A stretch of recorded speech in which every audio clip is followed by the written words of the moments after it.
সালামু আলাইকুম।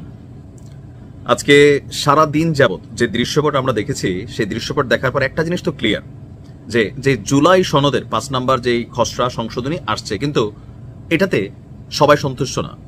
এখন আপনি কি মনে করেন যে জুলাই যোদ্ধারা এমনি আসলে রাজপথে নেমে গেছে? অবশ্যই না। পিনাকি ভট্টাচার্য তার আহ্বান ছিল, এনসিপি এই সংশোধনীর পরেও কিন্তু সেখানে গিয়া সাইন করে নাই। ইভেন আমাদের প্রধান উপদেষ্টার যিনি সবচেয়ে বড় সিপাহ সালার আসিফ নজরুল স্যার, তিনি কিন্তু আক্ষেপ প্রকাশ করেছেন, কিন্তু এনসিপি তাদের অবস্থানে আছে।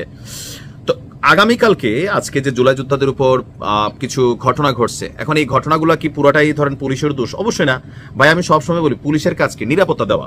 এখন এত বড় একটা অনুষ্ঠান, এখানে রাজনৈতিক দলগুলোর প্রধানরা যাবে, তো জুলাই যোদ্ধা যারা আছে তারা যেভাবে হুমড়ি খেয়া পড়ছে বা ধরেন তাদের অধিকার ঠিক আছে, বাট তারপর দ্য সিস্টেম তারা মানে ক্যাচ করছে, এটা তো রং ছিল।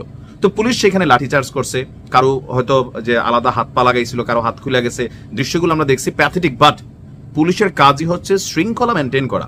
কজ এখানে এই মুহূর্তে বাংলাদেশের সর্বোচ্চ প্রধান যারা, তারা এখানে আসবেন।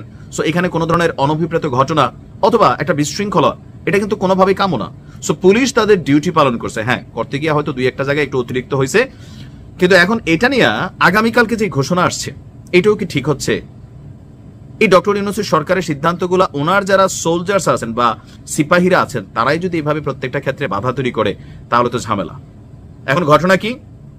আজকের এই ঘটনার পর আপনার জুলাই যোদ্ধাদের সাথে পুলিশের যে ধাওয়া পাল্টা দেওয়ার ঘটনা ঘটছে, তো এটা নিয়ে তারা আগামীকালকে মানে আপনার 19 অক্টোবর প্রতিটি জেলায় মহাসড়কগুলা 3 ঘন্টা অবরোধের ঘোষণা দিয়েছেন। এই বাংলাদেশকে আসলে আমাদের দরকার আছে। আপনি বুঝেন, মহাসড়কগুলো আপনি 3 ঘন্টা অবরোধ রাখবেন, যে জ্যামটা লাগবে এটা ছুটতে লাগবে আরো 10 ঘন্টা। তার মানে কালকে বাংলাদেশে স্থবির।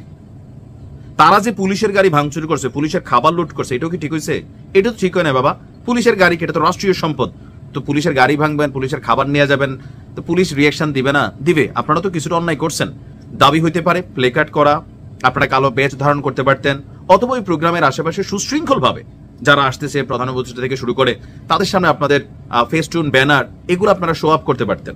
সাংবাদিকরা আপনাদেরকে নিউজ কভার করতো, সারা বাংলাদেশের মানুষের কাছে পৌঁছাইতো। বাট দা ওয়ে আপনারা চুজ করলেন, এখানে কি একদম হামলা টামলার মতন অবস্থা, পুলিশের গাড়ি ভাঙচুর। এখন আপনারা আবার আগামীকালকে বাংলাদেশকে স্থবির করে দিবেন, এইটা আসলে কতটুকু পজিটিভ? আমার কাছে এটা বোধগম্য না। আজকে আপনার এই ঘটনার ঘোষণা কে দিয়েছেন? জুলাই যোদ্ধা সংসদের মুখ্য সংগঠক মাসুদ রানা সৌরভ। তার বক্তব্য, আমরা হামলার শিকার হয়েছি। হামলা শিকারটা কিভাবে হইলেন আপনারা?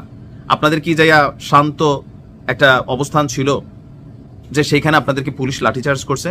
আপনারা একটা রুলস ভাঙছেন।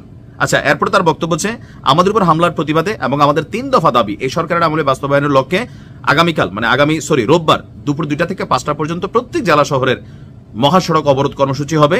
আর দেশের সাধারণ মানুষের অংশগ্রহণ কামনা করেছেন। জীবন এবং রক্তের স্বীকৃতি আদায় করতে না পারলে ভবিষ্যতে আর বিপ্লবী এই রাষ্ট্রে জন্মগ্রহণ করবেন। এটা কথা সত্য। তারা সেখানে জুলাই আগস্টে যে ভূমিকা রাখছে, অবশ্যই ইন ফিউচার কখনো আওয়ামী লীগ আসলে প্রত্যেকটা লটকাবে, তারা তাদের সেফটি চাবে, এটা আমরা মানি।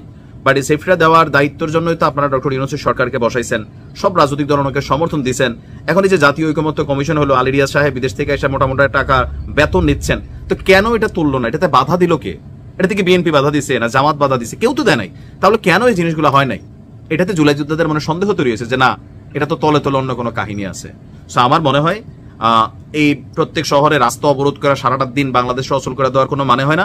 আপনাদের এই বিষয়টা ভিন্নভাবে নেন, যেন জনগণ বিরক্ত না হয়। আপনি রাস্তা অবরোধ করে দিবেন, সারা বাংলাদেশ ডিসকানেক্টেড হবে, একটা জেলা, একটা শাখা, উপজেলা। তখন কি হবে? মানুষের মধ্যে বিরক্তি আসবে। ওই দিন যাদের ঢাকা শহরে কাজ আছে তারা আপনারা গাইল লেবো ভাই। ওই দিন যার মালটা পৌঁছে যাবো, সে বিক্রি করতে পারবো না, সে আপনার গাইল লেবো আপনার পাশে থাকার বিপরীতে। সো আন্দোলনের কর্মসূচিগুলো এমন হওয়া উচিত, মানুষেরও কানেক্টিভিটি থাকবে, বাট মানুষ ক্ষতিগ্রস্ত হবে না। এখন আমার যদি ভাই প্যাডে লাথি পরে, কিসের আন্দোলন, কিসের ভান্দোলন, কই যাইবো গা? সো আপনাদের দাবিটা ঠিক আছে, বাট দ্য ওয়ে আপনারা আবার একটা প্রটেস্ট করা ট্রাই করতেছেন, আমার কাছে মনে হয় এখানে রং। আর এটা ডক্টর ইউনূসের সরকারের জন্য, সরকার যদি এটা মাইনাও নেয় তাহলে তো আরেক বিপদ। যদি সরকার এটা মাইনা নেয় যে না মহাসড়ক অবরোধ থাকবে, এখানে আইন শৃঙ্খলা বাহিনী কোনো ব্যবস্থা নিবে না, 3 দিন পরে কবে যে 3 দিনের লেগে বাংলাদেশ বন্ধ, যারা অনলাইনে নাচাচ্ছেন, অফলাইনে নাচাচ্ছেন, তারা আরো নাচাবেন। তাহলে আপনি সরকার পরিচালনা করতে গেলে আপনাদের শুধু জুলাই যোদ্ধারা দেখতে হবে না, সাধারণ মানুষের দেখতে হবে। তো এটা তো সরকারের জন্যই বিপদ। একটা উভয় সংকটে আটকে গেছে ডক্টর ইউনূসের সরকার। বাট আমি জানি না এটাকে কিভাবে সমাধান করবেন, বাট এটা নেগোসিয়েশন দরকার। ভালো থাকুন।